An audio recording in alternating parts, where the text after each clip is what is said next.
Life has an obscure obsession with the different. Despite this, when we delve into the different, we do not often step into the unknown and uncomfortable.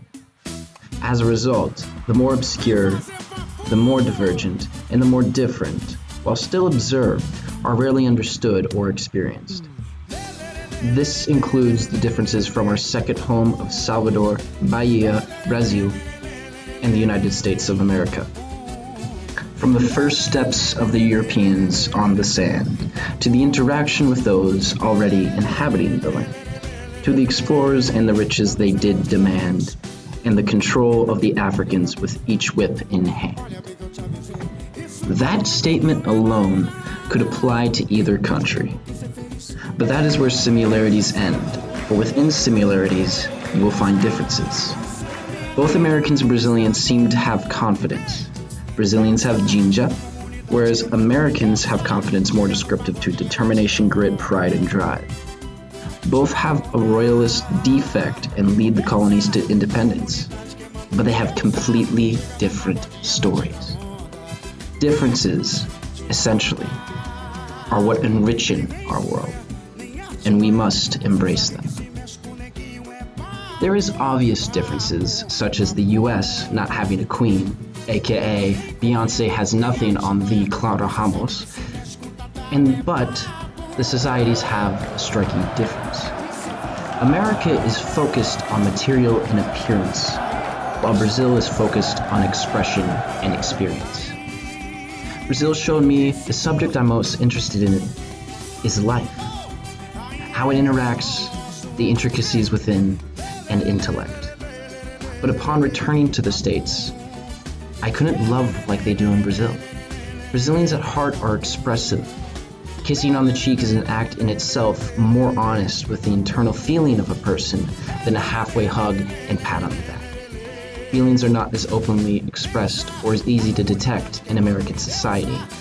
This could partially explain why we have many people with depression, because we lack understanding and consistent expression. Throughout the entire trip, I do not remember a Brazilian ever being negative. At the same time, in America, we love to complain. We were ambassadors of our country in college, both in impression and information, and the vast majority of things we had to say about the US were negatives. The focus Americans have on negativity paints the illusion that we have it much worse than we actually do. We do this to, in a way, justify feeling disadvantaged, disencouraged, and decommissioned because of our own first world problems, when in reality, we do have life a lot better than the majority of the world. Now, I love Brazil, and the US is not perfect, but each society has their own problems, ways of expressing those problems, and own jeitinhos for those problems. The difference is, Brazil is like the dog in Cachoeira with the mangled foot.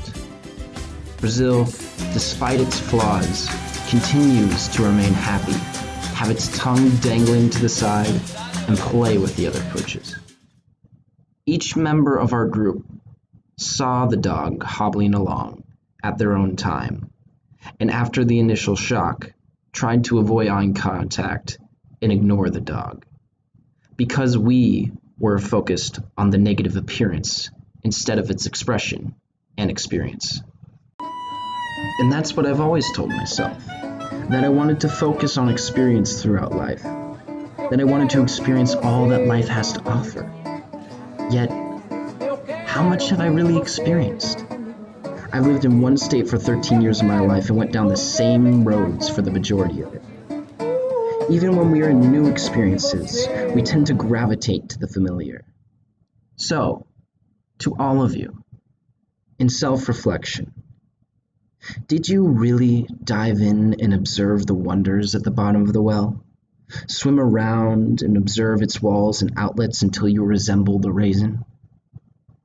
Or did you jump in once, dry yourself off, and call it a day?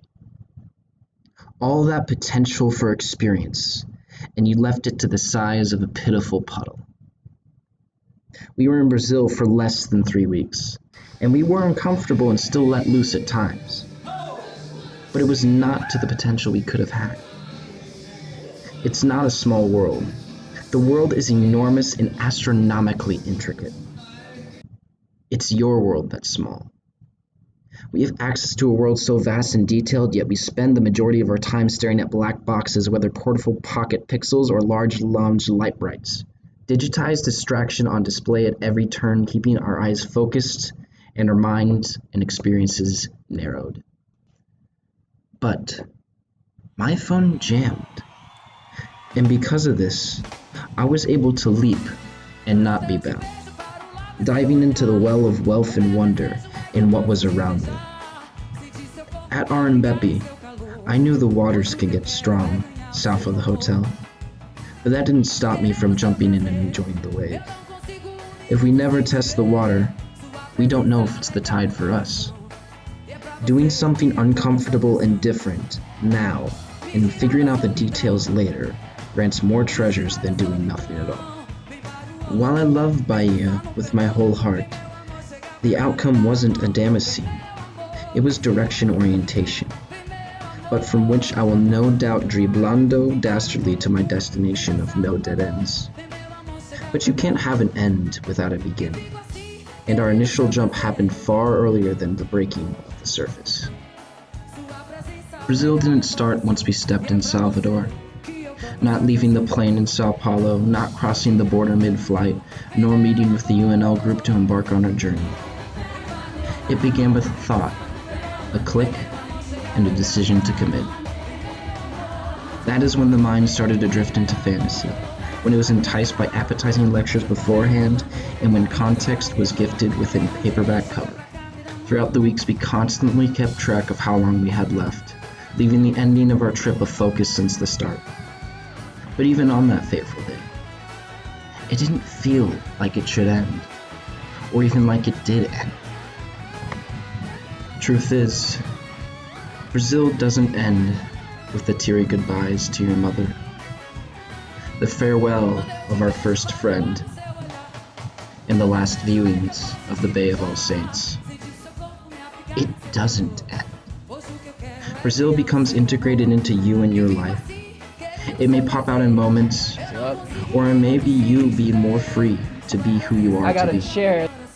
It's the poster on our walls, the art amongst ours, the Bahia football updates on your phone, and the Maracuja and Guaraná in the fridge, and in a friend's hand.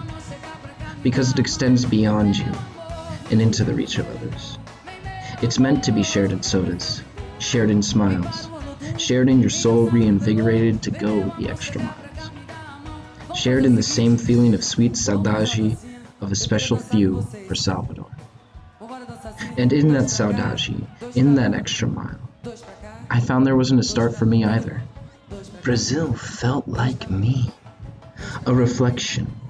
A place I could leap out and ceremoniously indulge and explore, letting the Bahia I've always had get some air.